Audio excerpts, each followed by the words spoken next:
இத்தனை வருஷம் அனுபவத்துல பாத்தீங்கன்னா இந்தியா மட்டும் இல்ல உலகத்துல இருக்க ஒவ்வொரு மூலை முழுக்கு எந்த இடத்துல பாத்தீங்கன்னாலும் சரி இந்தியன் ஃபேன்ஸ் என் மனசை தொட்டிருக்காங்கன்னு தான் சொல்லணும். அதை என்னால மறக்கவே முடியாது. அப்புறம் இந்தியன் பிலிம் இண்டஸ்ட்ரியில இருக்கிற எல்லா கலீக்ஸ்க்கும் நன்றி சொல்ல நான் கடமைப்பட்டிருக்கேன். எல்லாருமே ரொம்ப சப்போர்ட்டிவா இருந்திருக்காங்க. ஸோ இந்தியன் ஃபேன்ஸ் எல்லாருக்கும் நன்றி சொல்லிக்கிறேன். டைரக்டர் ஸ்டான்லி டாங்கோட நான் நிறைய வருஷம் ஒர்க் பண்ணியிருக்கேன். நாங்கள் 2 பேரும் சேர்ந்து நிறைய ப்ராஜெக்ட்ஸ் சேர்ந்து ஒர்க் பண்ணியிருக்கோம். இது ரொம்ப நல்ல அனுபவம். ரொம்பவே சந்தோஷமா இருந்தது. பழைய கொலீக்ஸ் எல்லாருமே பார்த்தேன். அப்புறம் புதுசாக அந்த ஆக்டர்ஸ் எல்லாம் நல்லா ஹார்ட் ஒர்க் பண்ணுறாங்க, நான் பார்த்துருக்கேன். எல்லாமே ரொம்ப சுவாரஸ்யமா ஜாலியாகவும் இருந்தது. மொத்த ப்ராசஸுமே எனக்கு பிடிச்சிருக்குன்னு தான் சொல்லணும். இந்த தடவை இந்த ஐடியாவை படத்தோட டேரக்டர் தான் சொன்னாரு. ஸோ பொதுவாக பார்த்தீங்கன்னா நான் எப்பவுமே டேரக்டர்ஸோடைய கிரியேட்டிவ் ஐடியாஸ் அண்ட் சஜஷன்ஸ்க்கு கோஆப்ரேட் பண்ணுறது வழக்கம். அப்புறம் அதோட ரிசல்ட்ஸ் பற்றி கேட்டீங்கன்னா ஆடியன்ஸ் தான் ஜட்ஜ் பண்ணி சொல்லணும். டெக்னாலஜியோட டெவலப்மெண்ட் தவிர்க்க முடியாதா மாறிடுச்சு. இன்னைக்கு அதுதான் ட்ரெண்ட்ல இருக்குன்றது நம்ம எல்லாருக்குமே தெரியும். முக்கியமாக சொல்றோம்னா அது ஃபிலிம் இண்டஸ்ட்ரியில தவிர்க்க முடியாதாயிருச்சு. ஃபிலிம் இண்டஸ்ட்ரியோட மற்ற செக்டருக்கும் அது யூஸ்ஃபுல்லா இருக்கு. அப்புறம் அது ரொம்பவே காம்ப்ளெக்ஸ் ஆனது.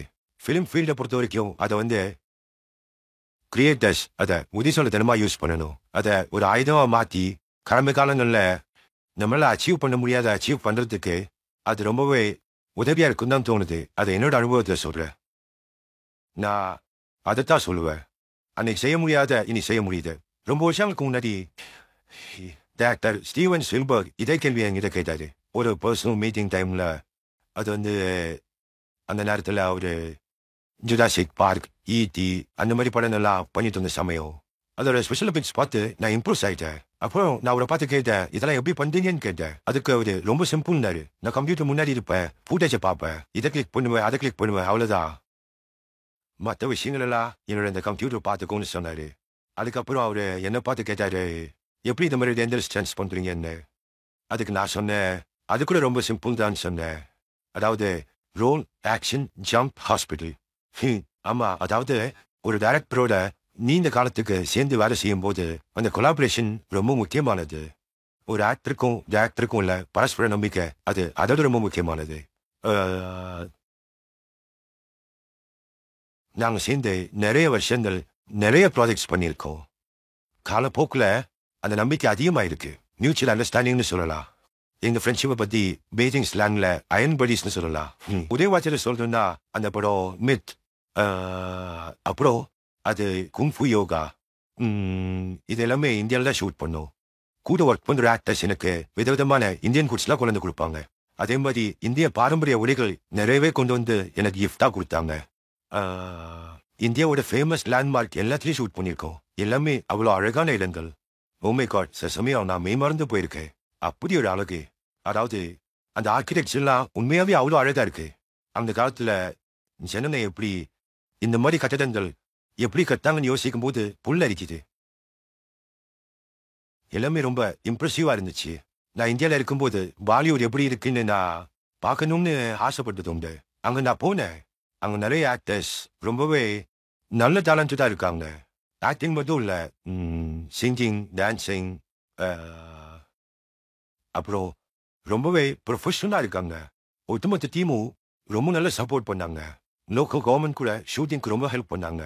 நான் எல்லாருக்குமே ரொம்ப நம்பிக்கையுடன் போட்டிருக்கேன். மகிழ்ச்சி. எதிர்காலத்தில் மறுபடியும் எப்பயாவது நல்ல டேலண்டடான இந்தியன் டைரக்டர்ஸ் அண்ட் ஆக்டர்ஸோட சேர்ந்து ஒர்க் பண்ணணும்னு ரொம்ப ஆசைப்படுறேன்.